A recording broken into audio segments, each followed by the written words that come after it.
Chikballapur. Roy is a founder and CEO of a company called MachIQ. It is based in Basel, Switzerland. And it really has an interesting point of view in terms of how they think about e-commerce, how they think about customer portals. And really over the last 4 or 5 years, Roy has done a fabulous job in building out the company and really starting to address some specific pain points that are very relevant to the poll results we saw earlier today. I can tell you a little bit about it, Roy, but I'd rather have him give you his story. So with that, Roy, over to you. I'm going to go on off camera and off mic, and I'll let you tell your story and get into the presentation. So welcome, Roy. Thanks, Vivek. It's a pleasure to be here. Thanks for having me. When Vivek reached out to me to ask me if I'd be interested in speaking about e-commerce and customer portals, which is pretty much MachIQ's bread and butter, I wanted to understand where he was coming from, what is Industry Next, and I think what you've done, Vivek, in building this community to this size in such a short time, hats off. I think it's a fantastic community that you're building here, and I'm happy to be part of it. A little bit about myself. So my name is Roy. I'm the co-founder and CEO of MachIQ. We're based in Basel in Switzerland, and we are a software as a services company that's focused on building two parts of a platform, and I will come to that in a minute. Just a little bit of history.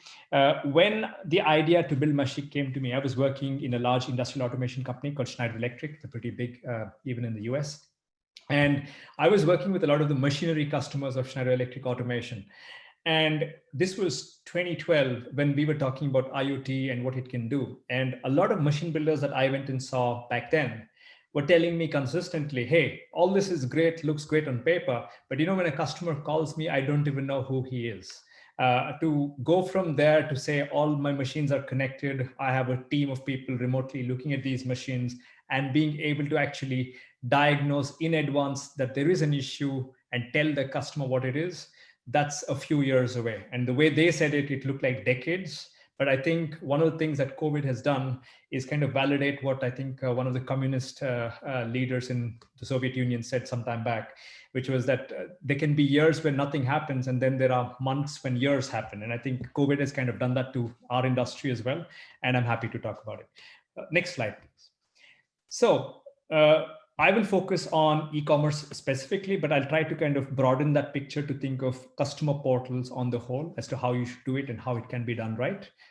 Maybe a little bit about MachIQ in the next slide. So we can move to the next one. Yes, thank you. We are a SaaS company. So what we offer is a software as a service, one for machinery companies and one for your industrial end user customers. And when we built MachIQ, we built it out of one single thesis. And that is that the maintenance processes of a typical industrial end user are where the opportunities for MRO services for a machine builder. So if it was possible to seamlessly plug in the service offerings of a typical machinery company, and this is typically spare parts, it is, we call it repair services, but I think of it as know-how, which can now, and this is something that has been validated through COVID, can actually be delivered in many cases remotely. And then, of course, the know-how again coming into play, where a machine builder who knows the physics of his machine is able to kind of analyze upcoming issues and warn their customers, and not just warn their customer, but even prescribe action. So these are the kind of opportunities in the maintenance process of a typical end user that a machine builder can plug into. And then we really are able to do two things at the same time. And one is that you're able to extract higher performance at lower costs as an end user, but at the same time drive more service revenue and more profitable service revenue for a machine builder from the install base. Next slide, please. A little bit about numbers. So we are actually pretty young. We were founded in 2017. We've been growing rapidly. COVID actually resulted in a 7x growth for us last year. We manage about 200,000 assets on our platform. That's kind of how we measure our impact on our industry. We have data on 400 different machinery brands. And speaking about e-commerce, we have 1.2 million SKUs that are listed on our platform that are available for purchase from the end users that are also using our platform for maintenance. I'll start with the first question, and that is, are we solving the right problem with e-commerce? And I'm sure you've seen this kind of caricature before, or something of an offshoot of it. And why I brought this up is because a lot of times when companies start a discussion, this is not specific to the machinery industry. When they start a discussion about e-commerce, they say, let's just slap on an Amazon interface, put our products in there, and a customer would buy. But the question is, what is the fundamental problem that you're solving for your customers? And what are the potential opportunities that you are also able to kind of get or tap into from this investment? And a lot of times that discussion happens usually after the first version of the website is out, and it's usually too late. Next slide, please. So I try to get a little bit more operational here. And I go back to that conversation I told you I was having with this machine builder. What we did was we mapped out the typical order desk process when a customer calls. Usually a customer who's calling typically belongs to either the purchasing department or to the maintenance department. And fundamentally, it goes something like this. If you're a global, if you have customers across the globe and you have a single order desk or regional order desks even, the first question is who is calling? And I was speaking with a Swiss machine builder some time back, and they kind of have a single order desk for across the world. And when an African customer calls them, it takes them about 15 minutes across the different accents and languages to understand who it is. And that's probably the same if it is an Asian customer who's calling as well. Now, if you take through the who's calling, what can I do for you? Then comes the next question, which is, what's the serial number of your machine? Because quite often, and I think Vivek's company addresses this pretty well, is the serial number is the point from where you determine what are the parts, what are the additional services that you can offer on that machine. And going through the entire life cycle of the parts and the bill of materials, and then to the order and quote process, which actually begins at that point of time, a customer is potentially just stuck in the process for about 60 hours. And this is typically his frustration that can be automated away with e-commerce. And that's where the opportunity lies. And it's really in this central one, which is what serial number it is. If you take it from a customer's perspective, he's really looking to identify what are the right parts to order, how much will it cost him, and how long it will take for him to receive it. And if this information isn't readily available to him, then the entire e-commerce experience typically fails. And that's kind of usually when we've been brought in by companies that have kind of tried to do a version 1 and it hasn't worked. Next slide, please. Now, I spoke of the Amazon interface, right?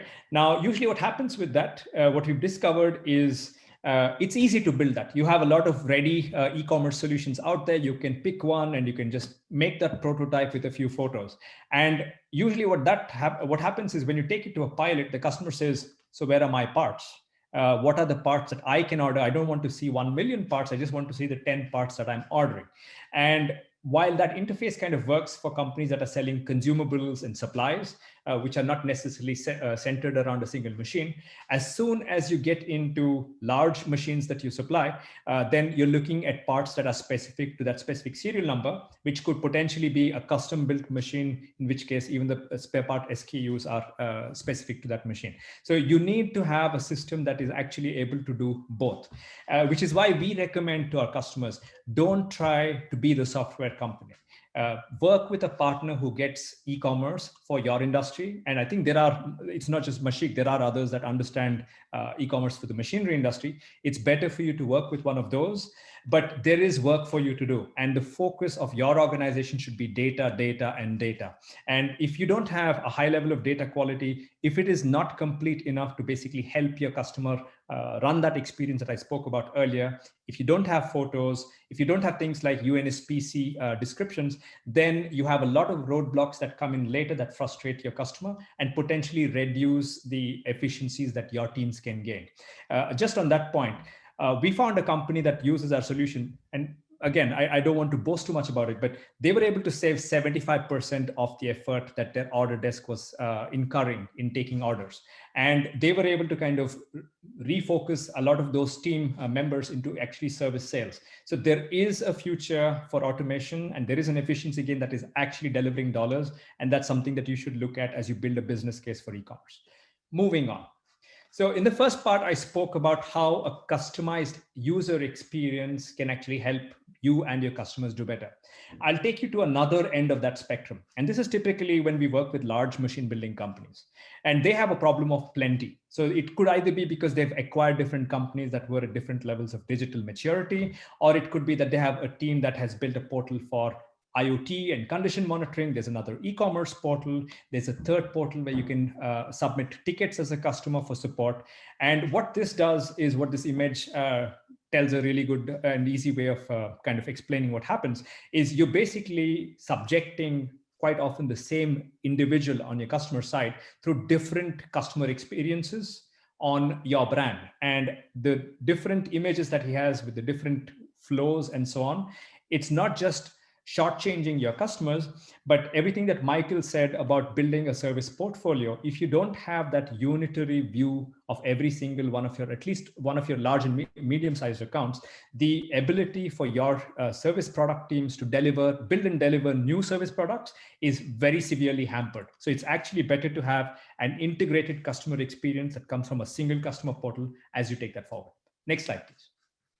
So here's a typical example. So we speak of IoT, and I think there was also a point of view about fuzzy value proposition. I hear a lot about that from IoT because there is an upfront investment that you make, that your customer has to make. You're sending data as a service, as Michael put it, but then there is no value. Now, if you speak with a lot of your customers, what they will tell you is fundamentally every service that they're buying, what they really want to buy is peace of mind. And a peace of mind, if you want to combine an offering of e-commerce, of remote technical support via, let's say, a video call and IoT, it basically flows something like this. You have a team that is able to visualize and monitor sensor data from your machines, analyze that data, alert your customer. But when you alert your customer, you're not just telling your customer, hey, your machine is going to go down in the next 20 days, but you want to tell them what they need to do, what parts they need to change, the specific references that they need to buy in order for them to be able to perform that job and preempt that failure. Now, if you want to bring that full experience in one place and actually define a positive value proposition, you again need an integrated story. So again, move up, back please. Work with an industry-specific service provider. This is important, but there is again a lot of work for you to do, and that is around communication, change management, training, and customer engagement. And that's where you should focus your own teams on. Next slide, please. Now, let's assume you've done both of those. So what comes next? And we've seen very few machinery companies that are in this stage. But what one of them told me is, this is like the hotel bar. Basically, every bottle in that refrigerator there is more expensive than what you'd find at the 7-Eleven downstairs. But you're too lazy to put your clothes on, go down and get that discount. You just do the easy thing, which is pick up a bottle from there. Now, how do you do that in your business? And this is something we learned as well. It's not something that we are teaching. We have some really pioneering machine building companies that we do work with. And this is one of the lessons we learned from them. Next slide, please. So I know that this theme is pretty relevant for all of us today, and that is around supply chain. Now, some of the service companies service leaders that we spoke with told us that in the last 6 months, order intake has increased by 25%, but invoicing can't keep up. And that's because there isn't enough supply. So one of the things that they are doing is trying to build out these consignment stocks, which they want to kind of share across a bunch of customers in a particular regional cluster. Now, if you want to do that, you need to build virtual inventories. And if you want to build virtual inventories, you need to find ways for your customer to share a lot of their inventory data with you in a secured manner. And this is not just about software system, but it's also about business models. It's about relationship models that you have with your customers. But if you're able to get your customer to spend more time on your system, which is what you do with the previous step, which is bringing in all your services into one place, then you're able to get to that next level where you're integrating your customer's process with your own growth story, which is all the different service products that you will build. And this is not just about business. I think there is another theme that this is tapping into, and that is everything around the green turnover, about sustainability. And fundamentally, this is a more sustainable way to do spare parts sales by selling more with, or at least growing more revenue without necessarily selling more stuff. And this is, we believe, the future. And this is kind of where we're driving a lot of our customers to. Next slide, please. So just to summarize, this is the journey that we see. A lot of companies find themselves today on the left end of the spectrum, traditional order desks. And that's not bad. It's doing a pretty decent job today. It's still 20% of most companies' revenue, 60 to 70% of gross margins. That's great. But what it does is it's not scalable, because every new order means more manpower. You have very poor visibility of incoming orders, and that's something that's kind of very clear to everybody who's in that business. And you're really seen as order handlers, and that's really not where you will build a more sustainable business. You take yourselves through that journey that I just described to you, but when you get to that fully managed service that was in the last section, there is a very high level of repeatability and scalability, because you don't need a lot of manpower, additional manpower, to execute more customer contracts in such a model. You have much better visibility of incoming business. And I think more importantly, you can do what we do in the SaaS business. You're no longer waiting for orders, but you're actually engaged in the success of your customers. And then you can truly deliver peace of mind for your customers. And that, we believe, is your future as the service organization of a machinery company. Thank you. That's brilliant. Thank you so much. Roy, you helped us catch up a couple of minutes on time. So maybe, DJ, we can take a couple of questions, maybe one couple for Roy, and maybe one from Michael, if you have any. I see something in the Q&A box. Sure. I think this came in from Michael earlier, so let's just start there. Michael, the question is, what do you see as the biggest opportunities for marketing and aftermarket / install base to collaborate and drive growth? Okay, so I'm not sure if the person who wrote that is referring to services or the tactics. So I'll address both. On the tactics side, I think the biggest opportunity is to focus on the execution by using that content strategy I spoke to you all about. This is an approach I use to build my consulting practice. And I found that it works for software companies and service businesses as well, to use content to educate your market about what you do. In terms of opportunities, in terms of if you're talking about services, I think there's a lot of them. I'm really big on trying to monetize investments in technology as a way of generating new opportunities. So if you're currently using augmented reality, we have a paper coming out on that, how to monetize and generate revenue from augmented reality to basically offer a remote support service and charge for that. That's a way to generate revenue, and it delivers a better outcome than having somebody wait for a technician to come on site if you could do it remotely rather than waiting a day or the next day for service. I think some of the things that we've already talked about that Roy talked about using data and analytics. I think that's a great opportunity as well. Thanks, Michael. Quickly moving on to the next question from Sam. Sam, you said, you addressed this to Roy. What % of total revenue did you say come from parts sales? Yeah, so there is a market study from the VDMA, which is the Machine Builders Association of Germany. And according to, I think this was a couple of years ago already. And at that time, it was at 19% of total revenue that comes from services, but mostly spare parts sales. Thank you, Roy. Chip says, hey, Roy and Michael, good presentation, but how do we balance a customized UI, but still struggle with service value story? What's the trade-off? Thanks. Michael, do you want to take that first? I was going to let you take that one. Okay, fine. I can. See, one of the things that digitalization does, and especially when you pick a SaaS vendor, is you can customize at scale. And it's not as expensive as most people imagine. It's definitely not like the mechanical engineering industry of the machinery industry. You can actually code in a lot of the customization. You can actually design the user experience to basically be driven not just by the customer as a company or an industry, a sub-industry that you serve, but actually as an individual user. It's actually possible to do. But if you want to tie that to service value story, I think the place to start is to say, what is the role that the specific user plays in his or her company? And typically for services, what we see is we see 3 or 4 different personas of customer users who kind of log into these kind of portals. So we see maintenance. Typically, this is the most important user persona.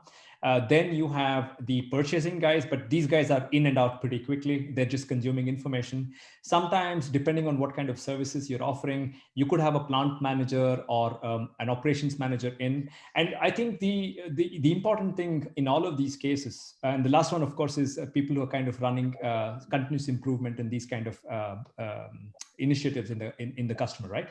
But irrespective, I think what's important is to box in at the beginning of the customization journey, box in people into the kind of personas that they belong to, and then see what kind of priorities they have as it pertains to your service offering. And if you can actually just drive the experience for those personas based on how do you give them what they want quickly, because unlike a Google or a lot of these B2C websites, right?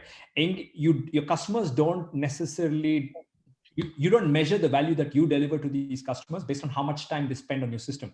In most cases, it's the opposite.